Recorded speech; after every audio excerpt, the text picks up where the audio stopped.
for many years, people were like, Garrain, you should start a podcast. And I was like, I don't want to start it. It's like starting a podcast and I got to go meet these people and then go look them up. And I'm like, I'm a dad, I'm a this, I'm a that. I don't have time for a podcast. And it just kept coming and it kept coming and it kept coming. And then all of a sudden,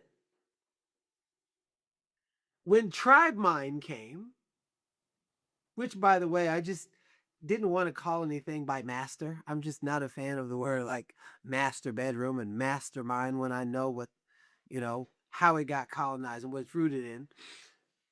But I really love a tribe where everybody gets to learn, gets to grow, and get to feed into the circular vibration of leadership.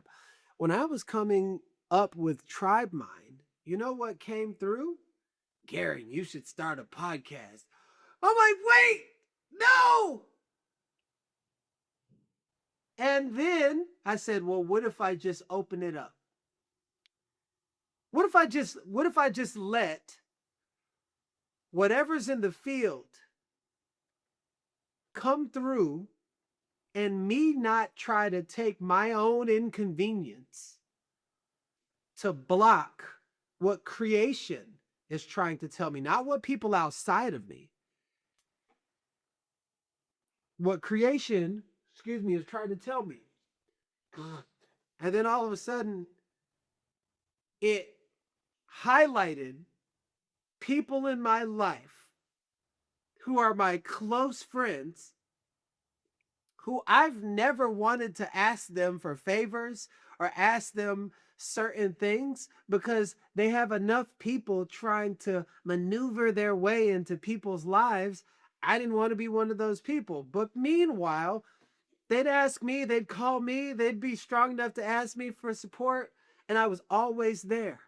And then when Tribe Mind came through, and then a voice goes, you should start a podcast. I'm like, no, but you do it inside of Tribe Mind. I'm like, wait, what do you mean?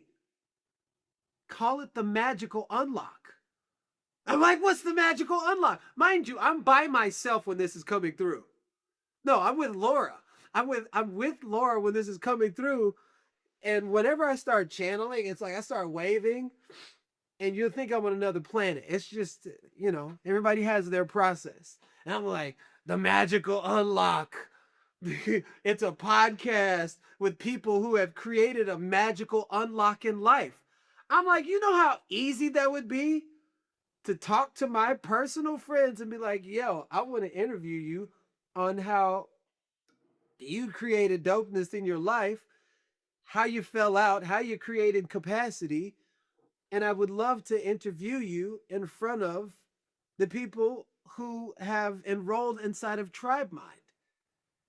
And I was immediate full F yes. I was like, now that is something that I can justify. So this is, and when anytime something starts, it's just the starting. Like iPhone 1, iPhone 16. This is the beta version of the magical unlock. And it's starting right here in Tribe Mind. And tonight is the very first magical unlock episode. And I cannot think of anyone better. Hold on, let me. I want to just read this because many of you have encountered her, and she'll never just come out and tell you what she's done. But when I say she's done what most people never do in a lifetime, and typically when people have this kind of resume, hold on. And typically when people have this kind of resume, they have so much ego. They never ask for support. They just, something about them is just so off because they're in an energy that is not conducive to the elevation of the human spirit. And I'm going to read off this resume. Her cheeks might get red, but I'm reading off this resume because this is a personal friend of mine, but I'm just going to read this and I want y'all to listen. All right. Hold on one second. Okay. Maya Comerota is a visionary entrepreneur, transformational teacher, and founder of 528 Hertz Inc., known for helping leaders and visionaries unlock their most authentic power and live the miraculous now. She has built multi-billion-dollar initiatives, scaled multi-seven-figure companies and personal brands, and supported more than 10 million people worldwide and turning seemingly impossible dreams into lived reality. Maya's work lives at the intersection of embodiment, resonance, and spiritual intelligence. She's renowned for guiding high performing leaders out of achievement driven lives and into alignment led success, where clarity, creativity, wealth, and fulfillment coexist. She has spoken on global stages alongside Tony Robbins, um, Mary Morrissey, Dean Graziani, and Brendon Burchard, and has been featured on NBC, ABC, CBS, Rolling Stone Magazine, Entrepreneur Magazine, and leading personal development platforms. As a consultant and coach, Maya has worked with professional athletes, visionary founders, executives, and Fortune 100 companies, including um, Abbott, Shire, Baxter. I mean, just the Magic Johnson Foundation. She was the right hand woman to Magic Johnson in a big foundation that he was doing, Living Luminary. I could read for the next 30 minutes. You see where I'm going with this. And she's a mother. And she's a dear friend. And she's a magical human. She's got it, lost it, got it, lost it, got it. And somehow, the most powerful business minds, personal development minds, have her on speed dial. You don't just accident, why this person? And one thing I will share, there was $150 million offer on the table. This is the type of person that we get to speak to tonight. $150 million, probably more, on the table. And she could decide whether to take this $150 million offer or come and serve at one of our Artist Power retreats. She said it wasn't even a thought. I'm going to serve at the Artist Power retreat.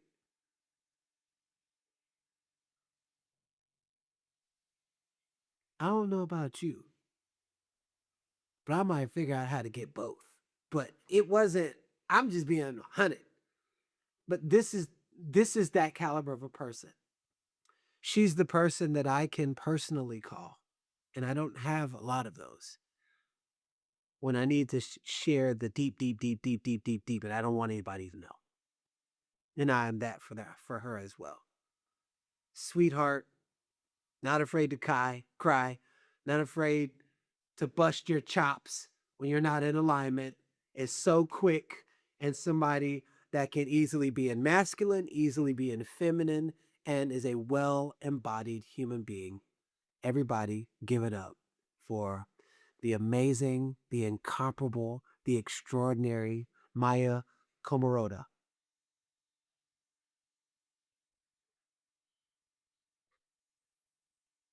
Oh, thank you so much for that, Garrain. And it was $560 million.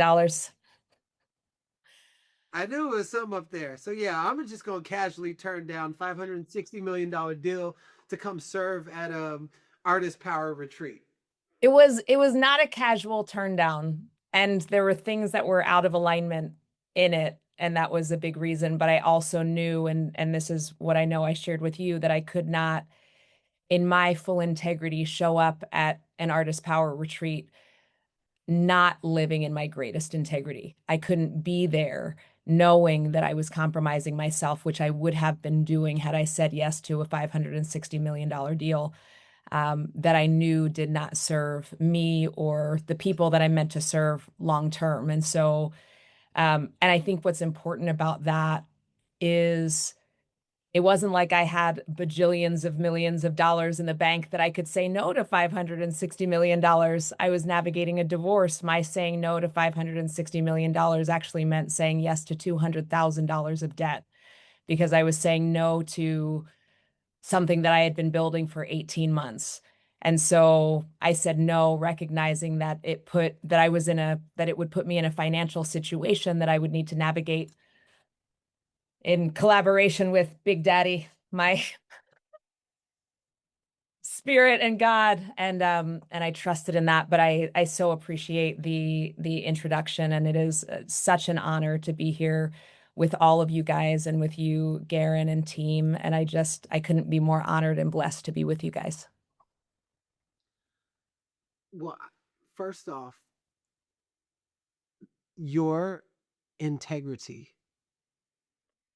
is to be studied, is to be broken down, is to be turned and instituted. And if every leader, like really at the highest of the highs, could really operate like that, it was out of alignment. You had a choice point. And you're literally saying that saying no to a $560 million deal meant saying yes to a debt that you needed to navigate because you didn't want to show up and be out of alignment to something you knew in your spirit was not right for you. Magical unlock unleashed. That right there is magical, my friend. That is a very, very, very powerful. um you don't often see those type of things. You see them in movies and you see them in that. So just to hear the details inside of that. But the thing I want to say is, first and foremost, thank you for being the very first guest inside of Tribe Mind and on the Magical Unlock. This makes me so happy. Aw, it makes me so happy. Thank you for having me. You're so welcome. And I just, when I was reading your bio, like I would, if I was still reading the bio, I'd still be reading that. If I went all the way down, I'd still be reading. Well, it is context because so Garrain, I think this is really important because Garrain was like, okay, just send me the full bio, the full bio, Maya, because I don't, to your point, I don't talk about it. Like, I don't think the titles or the roles or like that doesn't even matter to me. And Garrain knows this. Like, we were talking right before. He's like, I didn't even know half this stuff. Like, I knew, but I didn't even know half of it because I've never shared it. And I don't need to share it because I feel like who we are speaks volumes.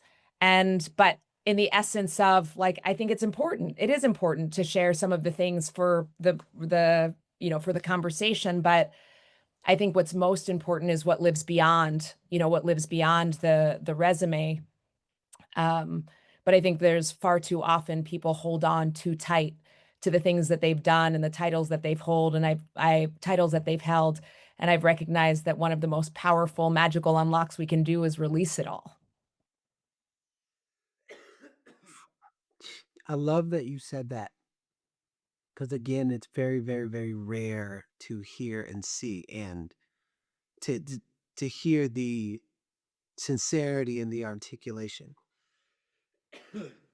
I want to ask you, as a child, did you always know that something was there, that something big was supposed to happen? Like, I want to hear more about your childhood and the early stages of tuning into something.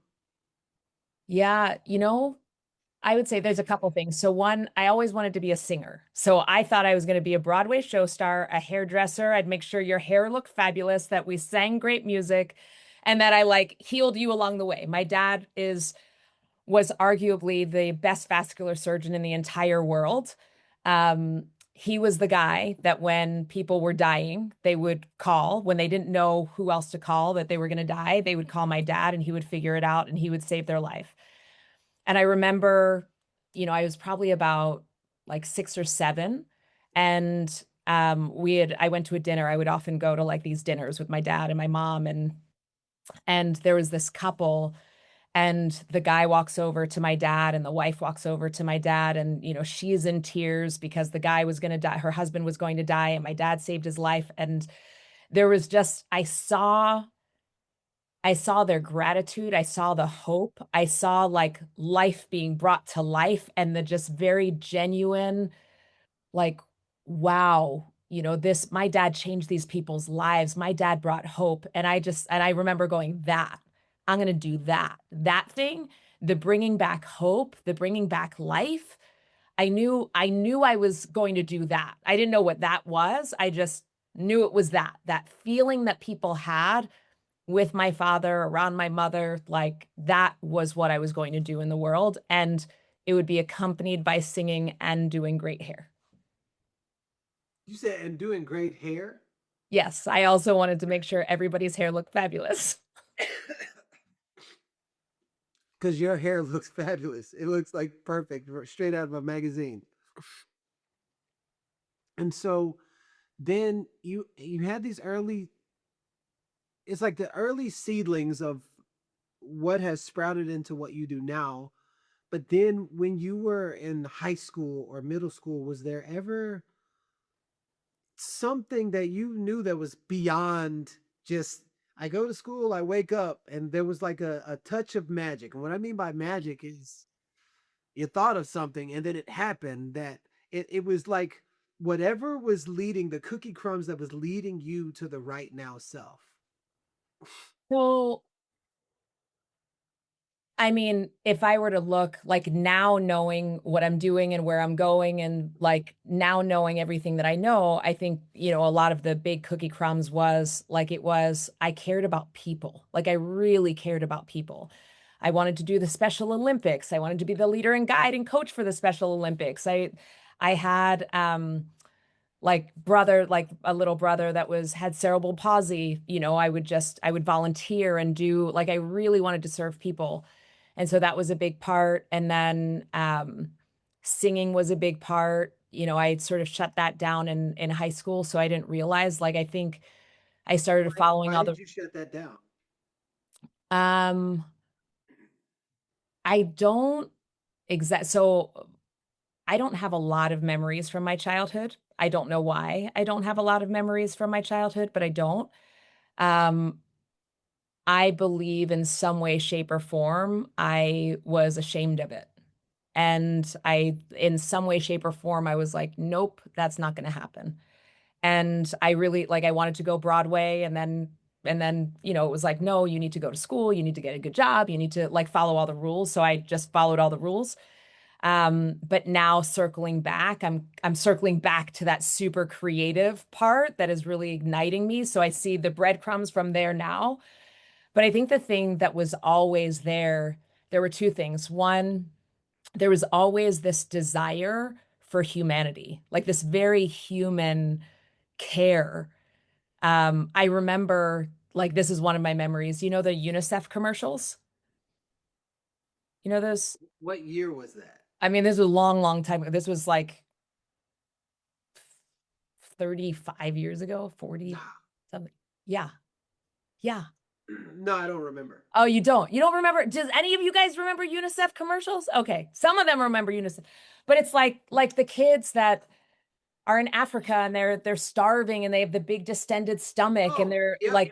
like those commercials where you're raising And they money. And try to brainwash us that everything in Africa was poor. Yep, I remember. but so I remember sitting in front of the television watching this child with this distended stomach, and I'm bawling my eyes out. And I tell my mom, I'm like, Mom, and she says, Why are you crying? And I said, Because I'm that child. And she says, You're not that child. And I said, No, I'm that child. Like, I could feel the pain the same way I could see the pain on the television. I could feel it like it was me. And so I've always had this tremendous amount of empathy and compassion. I always wanted to support people and humanity. I didn't know that was what the term was, but I know that's what I've been meant to do in my life. And that's, sort of, if I look at everything that I've done across my life, it's like I've built the most life-changing, largest personal development, transformational coaching programs. I built the largest health coaching program in the world for biotech where patients went into spontaneous remission. Like I was just led to support people to live healthy, happy lives. Like that was just, there was always this pull to that.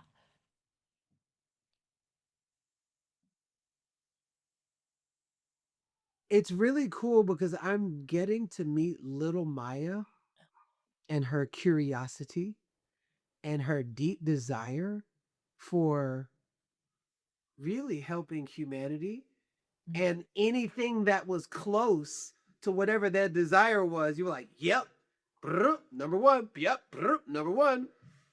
So, how do you go from that to creating your own positions inside of companies? And then, yeah, like, how do you go from Yeah. that to like now being this highly sought after person in sales and all of that to now all of a sudden it's like I'm on stage with Tony Robbins. I was like hair, singing, deep desire, Tony Robbins, Dean Graziani. And no, but what I really should say is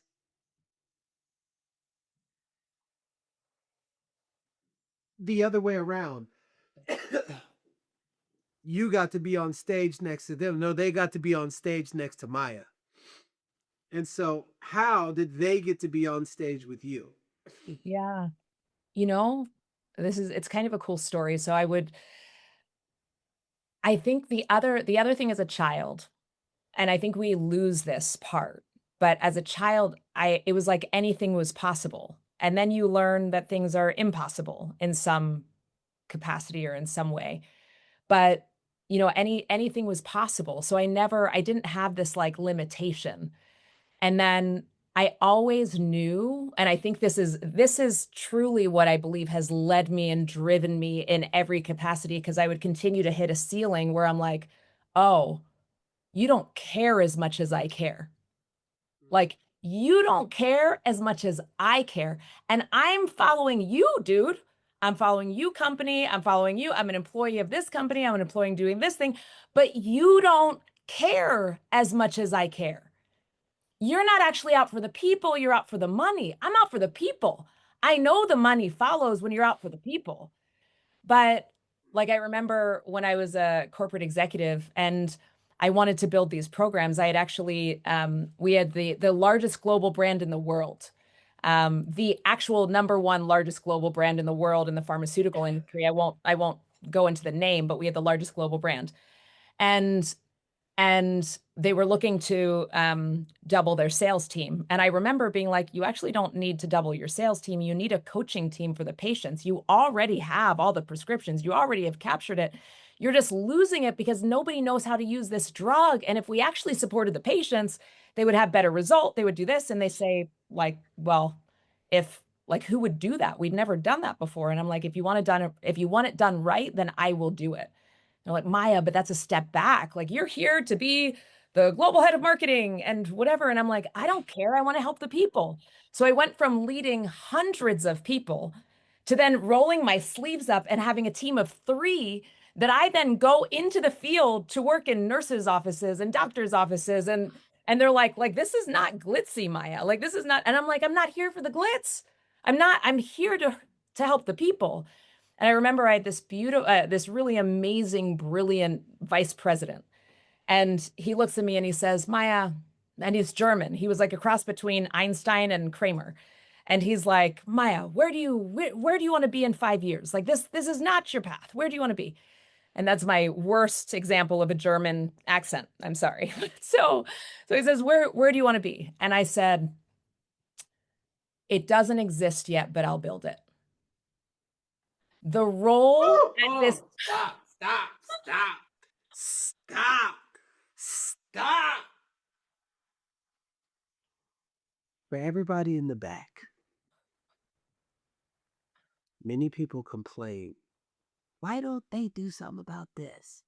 Why don't they do? Maya's like, it ain't a position, I'm going to build it. That mentality right there I remember when I was in direct sales, they were like, and they showed me the compensation plan. They were like, so where on here do you want to be? I was like, it ain't a level to where I'm going. And they were like, what are you talking about? And they still haven't created a level to where I'm going. So that mentality, it's not what you did, it's the mind. The mind to say, there's a deep need and a deep desire, and it's not there, so I'm going to create it. Keep going, because that was fire. Yeah, it doesn't exist yet, but I will build it. And I did. Every single position after that point did not exist in the company, but I built it. They actually created a position at the company called the Global Head of Innovation because I was considered like Google girl. I like created the company to solve the problem that the people had, and then I created the company as I did it 3 times. Maya, let's go. It's the drive. It's the drive. I get goosebumps when I hear that kind of, because that's the type of stuff that Tom Brady marching down the field. They was like, yo, there's 10 seconds left. And they lost the Super Bowl. Boom, touchdown. That's that mentality. Yeah, 100%. Yeah, keep going. So I did it multiple times. And then, I mean, what I would say is I built a very successful career on paper, and it was very stressful. And I think it's like a story as old as time where you have this very successful thing on paper, but I wasn't happy. And I had a 3-year-old son, and I'm working 100-hour weeks, and I end up getting into a massive car accident. And for the first time, I hear, like, I actually had a conversation with God because I was about to lose my life, I believe. And I heard, you haven't done what you came here to do yet. And that was the first time that I remember having a conversation with God. And what was really powerful for me was like, if God is telling me that I haven't done what I came here to do yet, and I've built multi-billion-dollar companies, I'm married and I have a 3-year-old son, and I've done all these things, and I've done everything you could possibly do on paper, and I haven't done it yet, then I don't know what I'm supposed to do. But God, if you give me another chance, if I have another opportunity, I will spend the rest of my life doing the thing that I am created to do. And I still got to figure that thing out. So I made it out alive, and the other woman did too. And then what I recognized was that message that came through me wasn't only for me. It wasn't that Maya has something here to do, but that we all have something that we're here to do. It's And for me right now. yeah. I'm getting served, so thank you. Keep going. Oh, good, good, good, good. And so I'm like, this is what I got to share with people. And I don't know how. So I'm a corporate executive. I mean, I just want you guys to imagine this. Has anybody ever worked in a corporation? People don't really understand at the time. They didn't understand spirituality or love or frequency or any of these things. And neither did I at the time. And I'm like, I just know it has something to do with love. And so I like start a little group, and it's called Love Club. And then thousands of people start joining. And then I'm just sharing my journey, but I'm not an expert, even though I built billion-dollar companies. And I didn't tell them I built billion-dollar companies. I just was sharing my journey as a student more than anything else. And what I realized as I went and I studied with neuroscientists and quantum physicists, and I recognized the formula behind why the programs that I built in the past had worked so well. So all my leadership teams outperformed every other leadership team. We won all-star awards and all these things. Every single team that I ever led outperformed every other team at the company. And I recognize the formula behind it. It's the same formula for happiness or fulfillment or wealth or health or whatever these things are. So I started sharing it, and then that message kept coming through me, was like, Wait, there's what was the something. formula? We Well, we'll all been get like, there. yo, what's the formula? Hold on, don't We'll skip get there. that. We will get there. Okay. And but it's the same thing, right? It's how you build each thing. But it's like when you have an internal belief system, like you've got to believe, like you've got to believe that you're here for something, and you've got to partner with something bigger than you. And so there's a formula, and I'll share it with you guys. It's actually really simple. Um, but that message of like there's someone that you're born to be, I started sharing that message. And then that got me a lot of attention. And so people were like, what's Maya doing? Like, what is she doing here? I didn't have a global brand. I didn't have anything. I left my corporate, and then I'm just starting out. And I ended up like doing my own live event for 3 days. I hire a production team and they're like, "How many people do you expect?" I said, "I have no idea. I've never done it before. Like, just guess. I have no idea. I've never done it before." And ultimately I ended up launching, like, within my first year, it was a 7-figure global personal brand, a 3-day live event. I had never done one of those before. I had impacted many people's lives. Um, and then you ask, like, how some of these people ended up standing on stage with me. I appreciate that context. And I had a vision, and I'm just going to look at you guys. Like, have you ever had a vision that you didn't know how it was going to come true? And I'm about to tell you the formula. Yes, I got Wafik saying yes. I've got, like, yes, you've got a vision that you don't know how it's going to come true, but I had a vision. And I saw, and this was before, let me just think. Okay, a little bit of context. When I was leaving my corporate career, I remember listening to Tony Robbins, and nobody listened to him in my corporation, but I was listening to him, and I heard him say that you will be the average of the top 5 people you spend the most time with. And I thought about the top 5 people I spend the most time with, and I recognized that I was going to be a very happy, old, bald, fat, divorced man.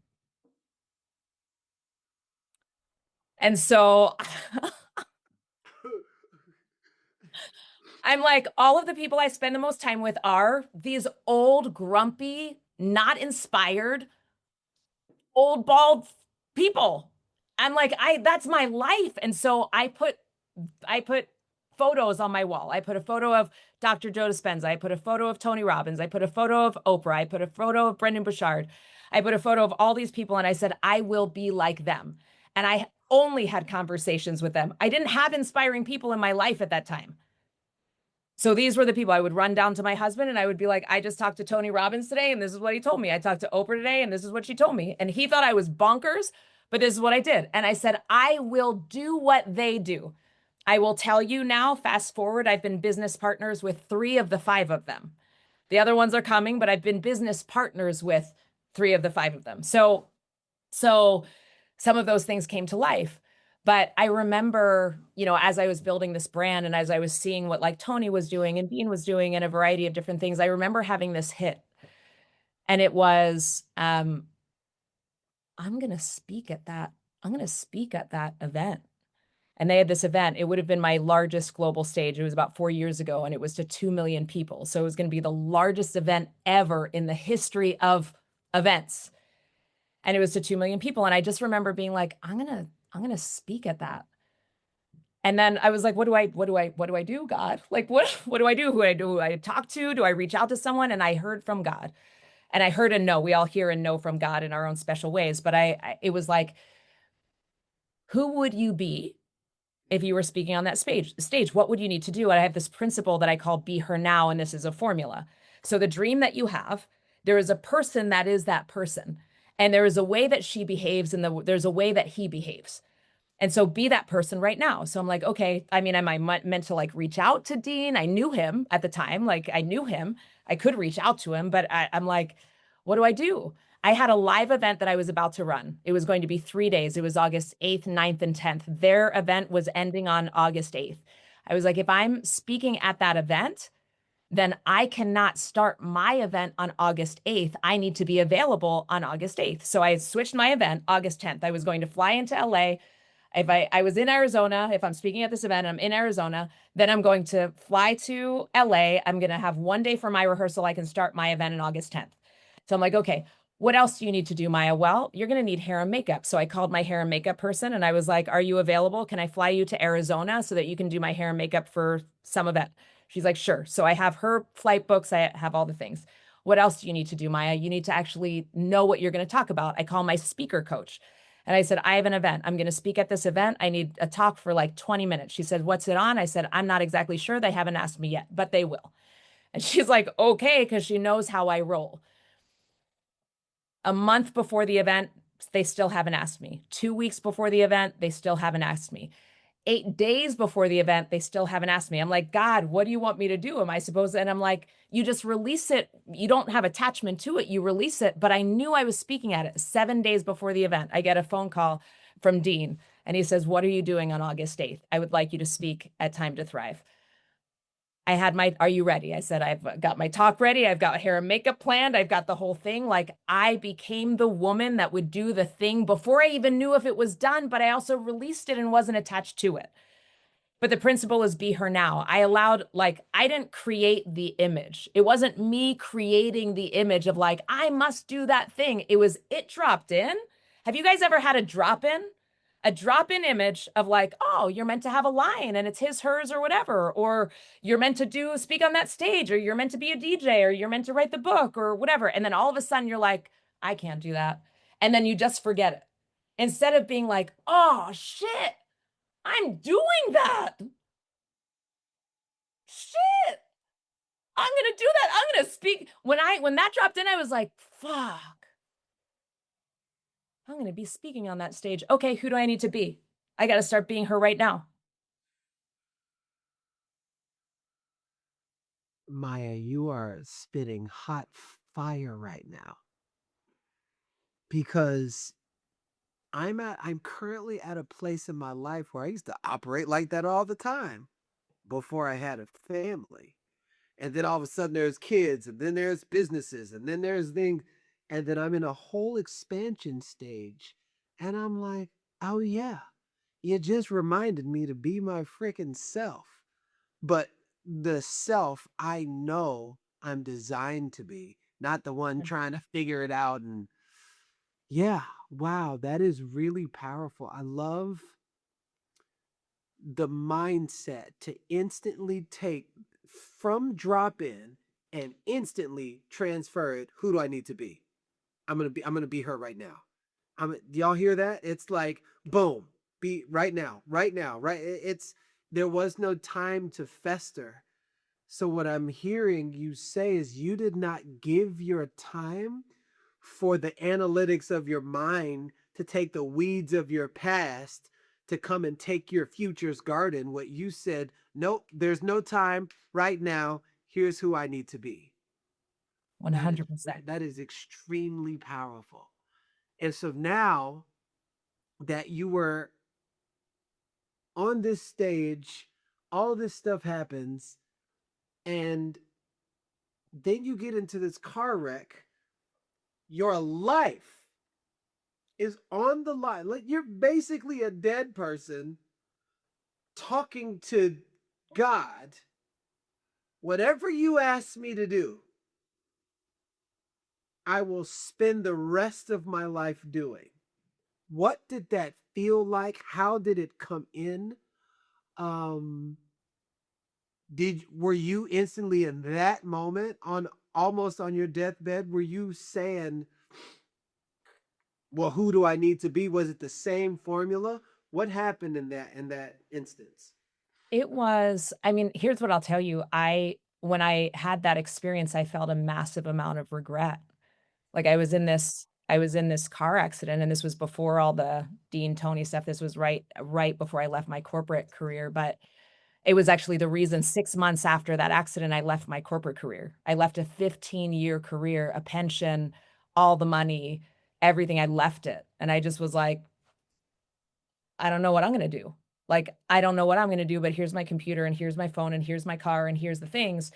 And I got to go figure this out. And then I booked a ticket to Greece, and then I booked it to, I'm just like, I don't even know where to find out what God wants for me. I didn't know how to sit with myself. I just was like, it's somewhere out there. I'm going to figure it out. But I felt this massive amount of regret when I knew that I hadn't done or become the woman that I was here to be. And it was interesting because about 8 months later, I was hit by a car. 8 months after that, after I left my career, I was hit by another car, and it was like my spirit left my body and Wait, was, you were hit by two cars? oh yeah, it's all very divine. It was like, I've never had so many car accidents in my life, and I had two within an 8 month span. But the first one was, you haven't done what you came here to do. And the second one, as my like spirit was out observing myself writhing in the, like I was walking this time, I was walking across the street and a car hit me. And I like fell to the ground and I was in pain, and I'm in the middle of the street and there's cars that are going to be coming. And I remember being like, Maya, you should get out of the road.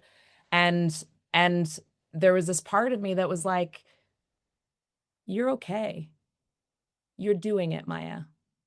Like the regret was gone. It was like, and what was really cool, and I want you all to hear this, is like the thing that you're here to do isn't actually a thing to do, it's a way to live. And I was living that way now. I was living in the way that God, divine, spirit, universe intended me to live. I was living that way. And yes, like we get to create, and I love that we get to create and be who we're here to be in all the manifestations that we have.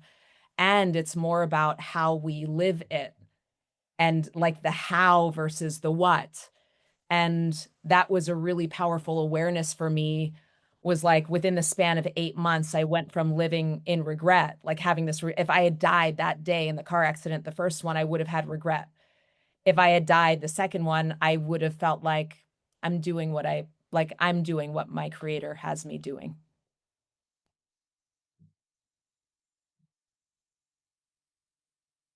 I want y'all to just feel that. Listen to that story. Hit by two cars. First one, you're out of alignment. Second one, you're in alignment, and I could go now. So there is something magical that is now that was then start to weave in your life. I hope you are enjoying the podcast. This is just a little snippet of what's going on inside of Tribe Mind, my year-long mastermind where we are learning and growing, and we are taking art and whatever it is that you're creating and taking it to the next level. If you want to be one of those who are asking direct questions to people who have created a magical unlock, this definitely is the container for you. So click the link below and find out about Tribe Mind. You have this formula that creates a magical unlock in anything you put your heart, mind, and soul into. And it is so cool to hear. I can't wait to listen to your album. I can't wait to read your book. Like it's so fun. It's just like, yeah, I'm speaking on stage. What are you doing now? It's kind of like me. Of course, I've disrupted every industry I've been in since student disrupting class. Of course, I would change my last name. Of course, this is it's not outside of the norm of the abnormality that I live my life. So to just to hear that thread line weaving through your life, I'm so excited for you to to bring this iteration. I was going to ask you what's next, but you got an album and a book coming out. It's like that. You know, I'm next right now. I'm right now. There is no next. I'm right now. And you're being it, and you're being it right now. And so I just want to say thank you. Thank you for your heart. Thank you for your passion. Thank you for your grit. Thank you for your resilience. You don't just accident your way up a mountain. You just figure it out every single time. And what I'd like to know from you is what it could be now, it could be in the past. What is one of the most hardest things you've had to navigate? And how did you put your pieces back together? Like how did you do it? Mm. So Because I've had, everybody here has been through some crazy stuff, and yeah, some people are. yeah. I'm navigating something right now, and there's people on here I know are navigating something right now, and sometimes it's like I've never really been here before. What do I do when I'm at this next phase, this next transition of my life? Yeah. So I would say my hardest transition, and I'll speak really low because I've got family here. My hardest transition. So I had like created this massive life for myself. Um, and it was probably about 4 years ago, I was pregnant with my daughter. So I have a 15-year-old son now and a 3-year-old daughter. And I had given everything to my life, to my marriage, to my career, to the people that I serve. And I remember I was speaking on that stage. I was 8 months pregnant, largest stage I had ever spoken on to at that time, 2 million people. And I shared with them like life story, the ups and downs and all arounds of life and business and love. And like, and now I'm like the image of success where, you know, I've created this amazing business. I have all these accolades. I'm being recognized on stage with Tony and Dean, and I walk off stage and they're like, "You're our next business partner." Like all the things were happening. I'm 8 months pregnant. They zoom out. They're like, "Oh my God, she's pregnant." And, you know, the message was like, "I've done it and you can do it too." And, you know, in all the realms. And then 6 weeks later, I have a 2-week-old daughter, and I realize my marriage is over. And I won't go into the details of that, but I'm sure you can imagine that's not an easy thing to come to. So my coming to that understanding was excruciating. And I had a 2-week-old, and I was also supporting millions of people and speaking to millions of people. And I'm in my car and I'm crying because I just showed this beautiful life to all these people. And I said, "God, I just lied to 2 million people." And I heard, "You didn't lie to them. You've just been lying to yourself for the last 20 years." And I was like, fuck, it's true. It's true. I've been lying to myself for the last, well, at that time it was 17 years. And I then went into this process of, it was really unraveling, like you unravel this, it was unraveling my entire life. Like 17 years of compromise was not 17 years, it was 40 years.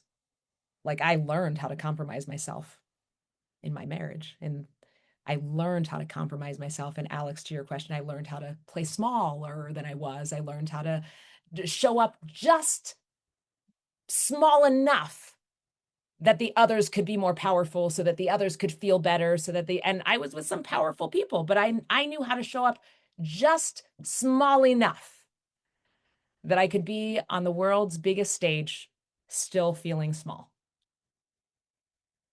I I was on the world's largest stages feeling pretty small at certain points. There were times where I felt fine, but I would tell you that I showed up on the world's largest stages to millions of people, and I was a smaller version of myself.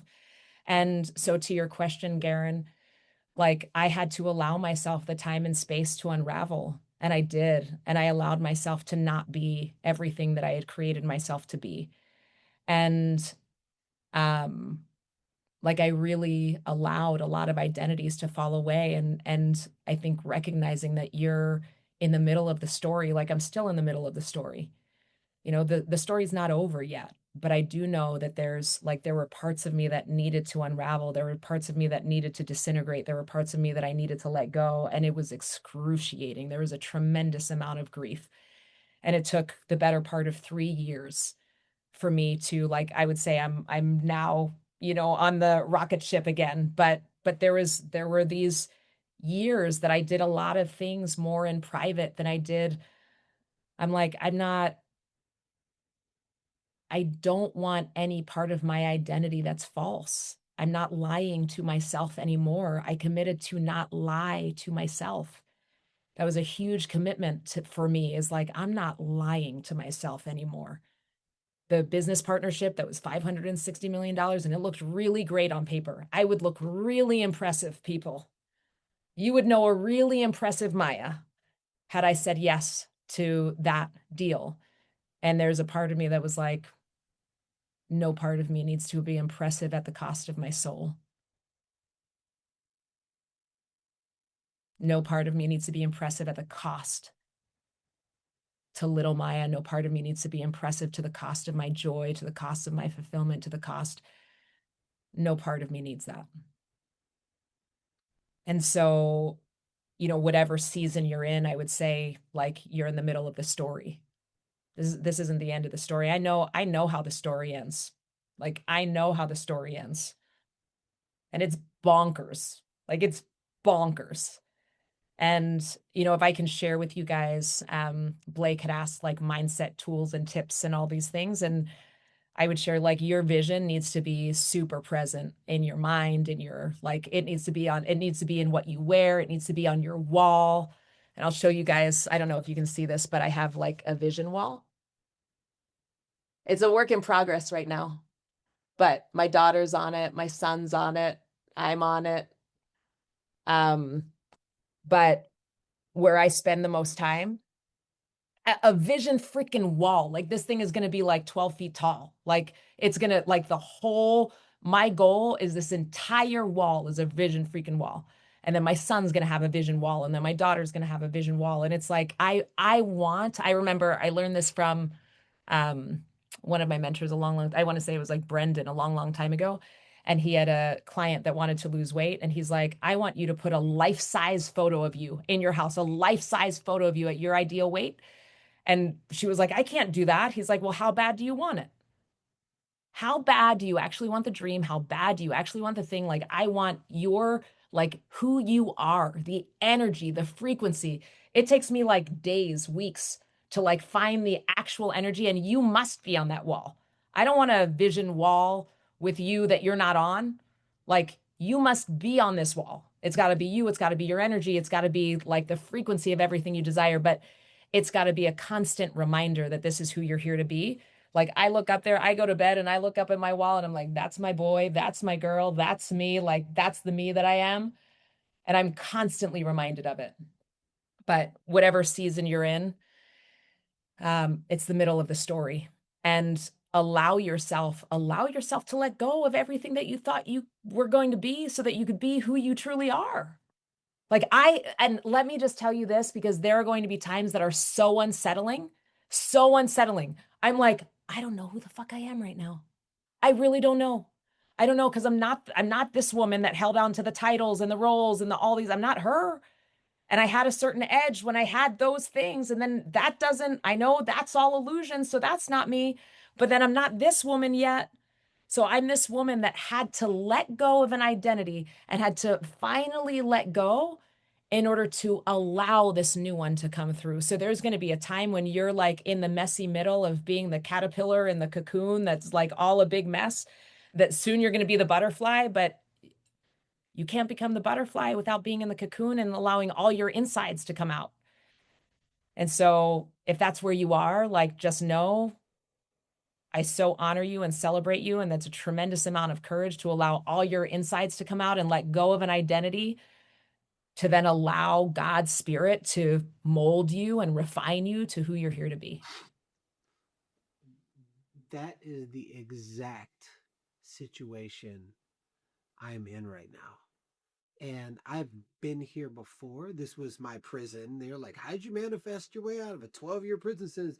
There was a thing that happened. There was a recipe of what God was showing me, what was being taken away out of my life. It was everything that was being taken out of my life is what I was giving the most power to, that was outside of me. Money, there was this, the house, all these different things. That was prison, that was living in my car. And the moment that I lived my life, because everything had to do with identity, I lived my life because this is going to lead into the last question of the night. I lived my life as Garrain Jones and rebranded myself. I was Stefan the model, Steph Jones the singer, Garrain the wellness coach, and then the person, one of the top 25 personal development coaches in the country, with a Netflix special coming out. I'm not sure when it's going to come out. It's going to come out. And then all of a sudden, I was like, why am I wearing the name Jones? That doesn't even make sense. Like here's where it comes from. There's John's son. It went from Johnson to Jones. Then there's the Jones system of oppression. Then it went to the plantation. I was like, I don't want to wear a slave owner's name and like give that to my kid. Like that doesn't even make sense to me. What I was not prepared for, and this is my question for you, because when you identify with something and there's an aspect of you that you know you don't want, but you accept it anyways. That was the Jones.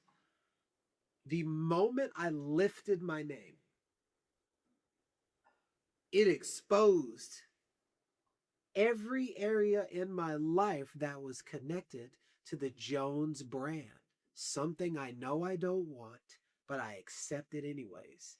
So, marriage, money, investments, there was a lot of investments. Anything that I got out of ego or greed. Anything that had lower vibration to it was cut in half 30 days. What I wasn't prepared for is how fast that would hit me. Now, if I was single, it'd be great, but you have a kid and there's home pressure and there's all these different things. And so I know that this brand of this iteration of I have no idea what's coming, but I know the recipe of what's being shown right now. I'm in the messy middle. I'm in the larva state right now. A lot of amazing things, but it doesn't feel amazing while being a devotional husband, father, businesses, other investments, and things of that nature. So things are radically shifting. What would you say to me? And on top of all of that, my friend Sheila, these guys know about it. Sheila is the person who supported me when I was in a very similar situation where I needed to extract everything that was going on at the same time. I'm sitting at her house and she's supporting me and strategizing stuff out of my head where artist power came. None of us would be on this call if it hadn't have been for that woman supporting me.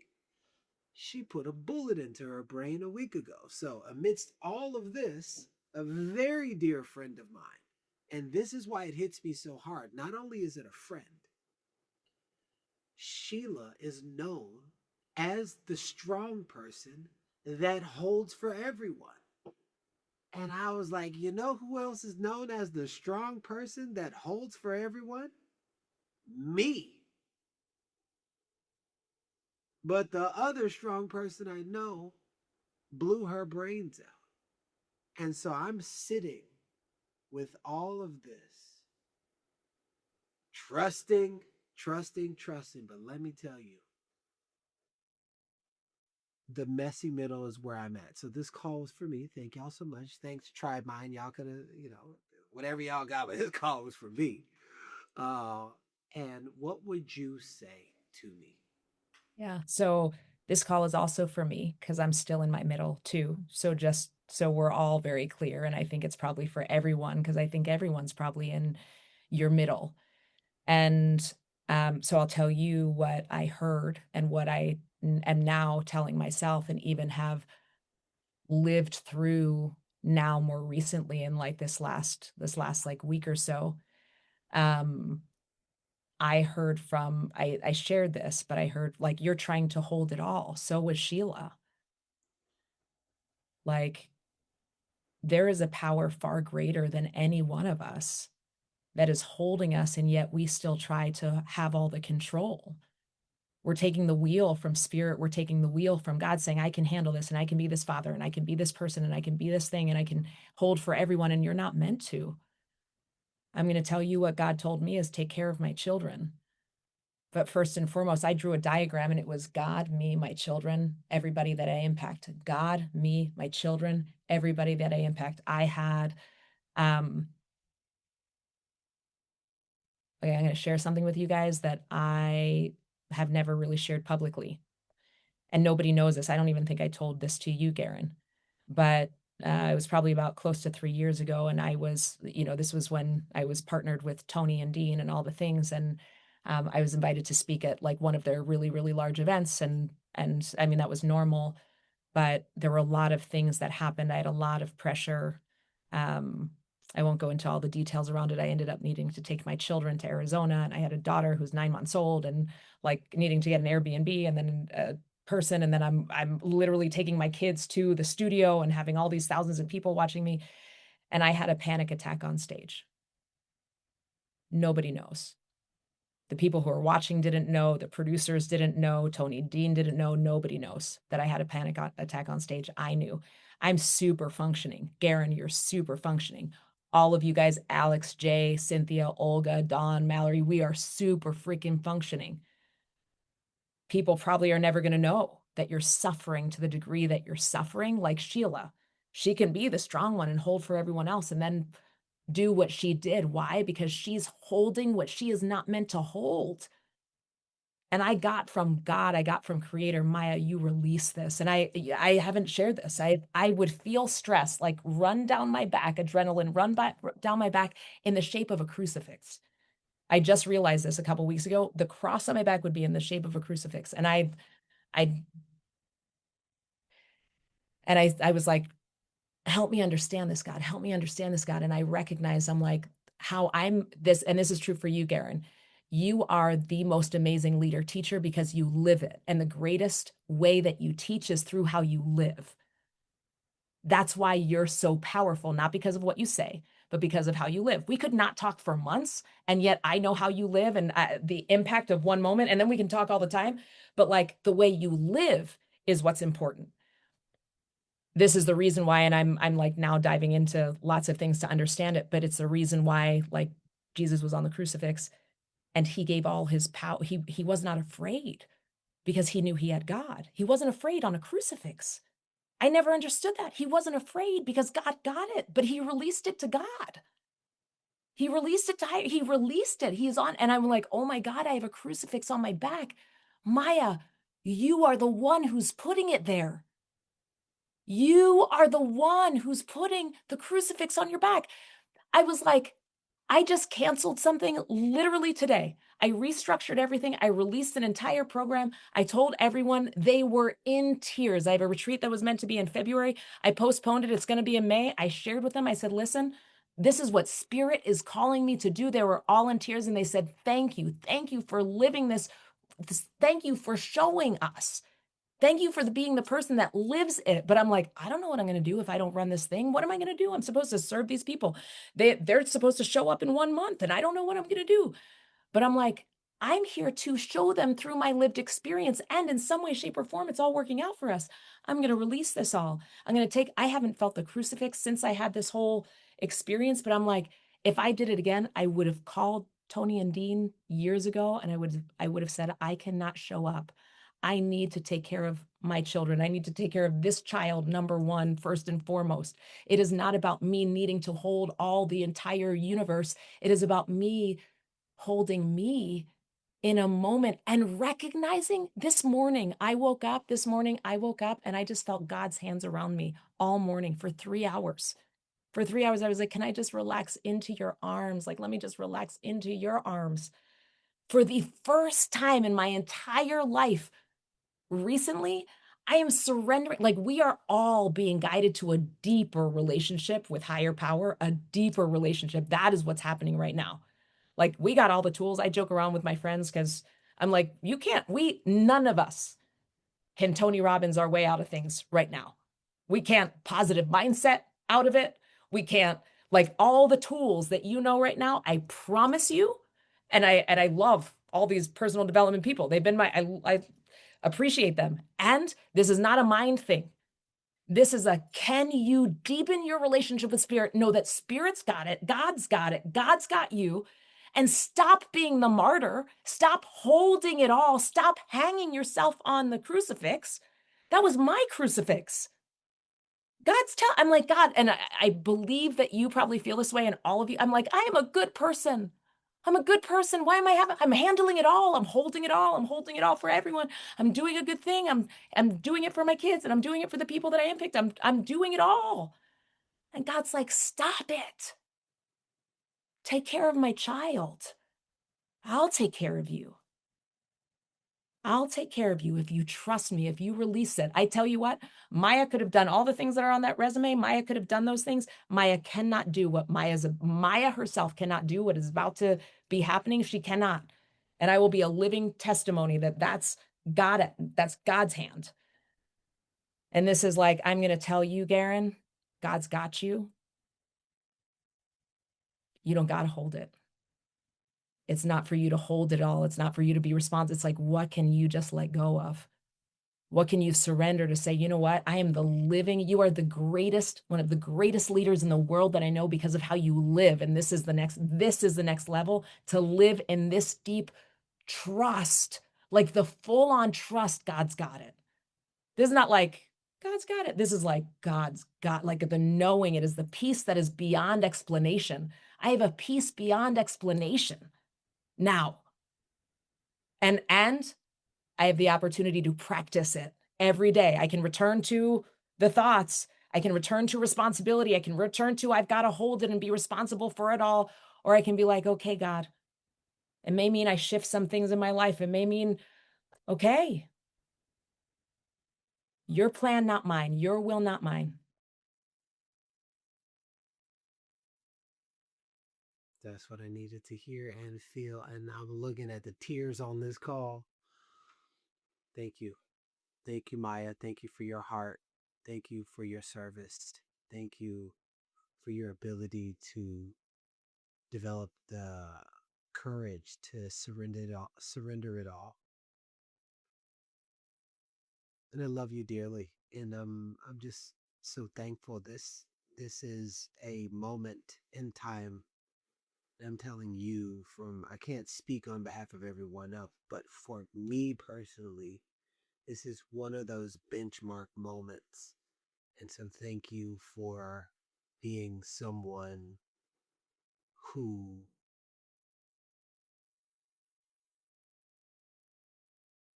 are willing to cultivate yourself in such a way to whisper great secrets in the most powerful leaders' ears. Thank you. And if everybody can Thank you. of come off and then just give Maya all of the love, everything that you can possibly give Maya for her serving this community, and share all at once. Just start sharing out loud, just a way of thank you.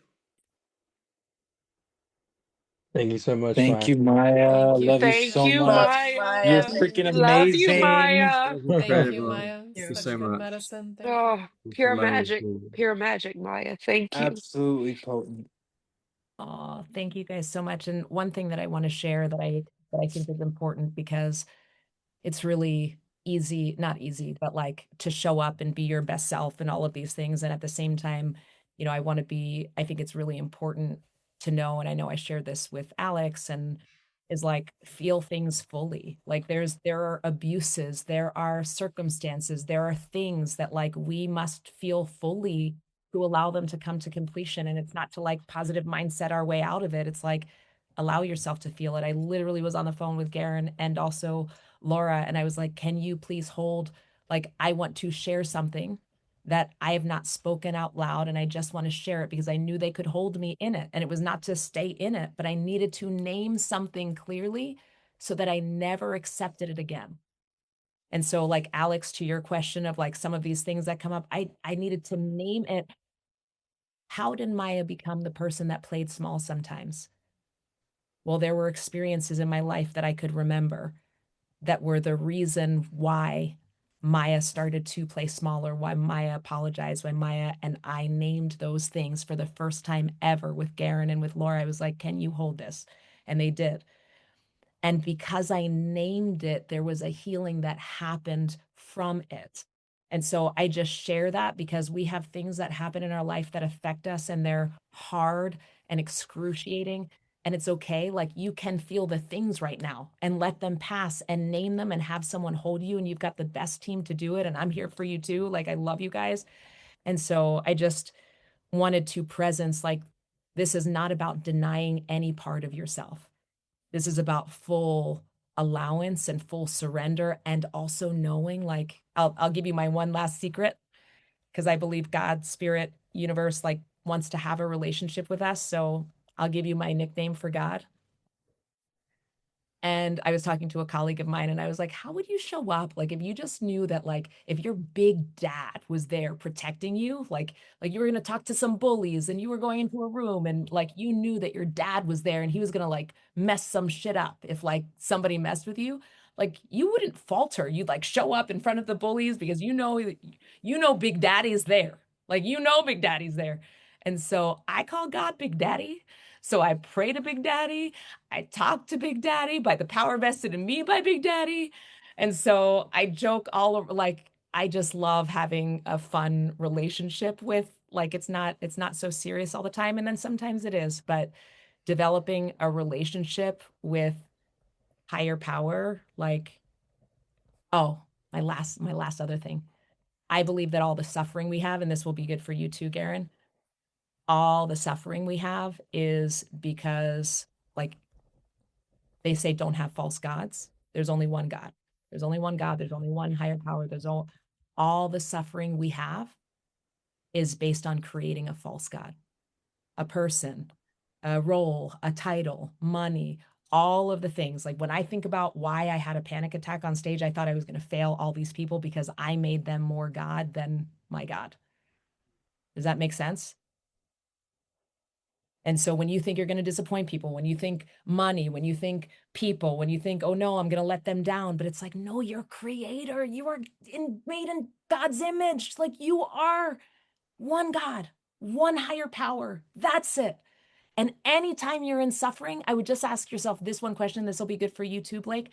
I would ask yourself this one question. Where am I making a false God? Who am I making God above all gods? You're making money a false God. You're making a person a false God. You're making a woman your false God. You're making a whatever, your clients your false God. You are making somebody else a false God instead of your God.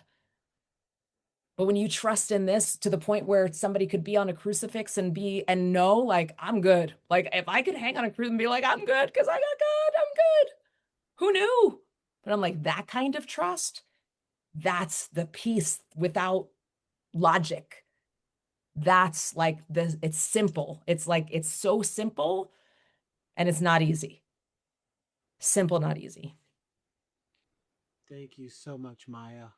Your heart, your soul, your tears, your vulnerability, your leadership, your compassion, your understanding, your resilience. Thank you, thank you, thank you. This was one heaven of a very first magical unlock call, and I will say it definitely did something for me. So thank y'all so much for tuning in.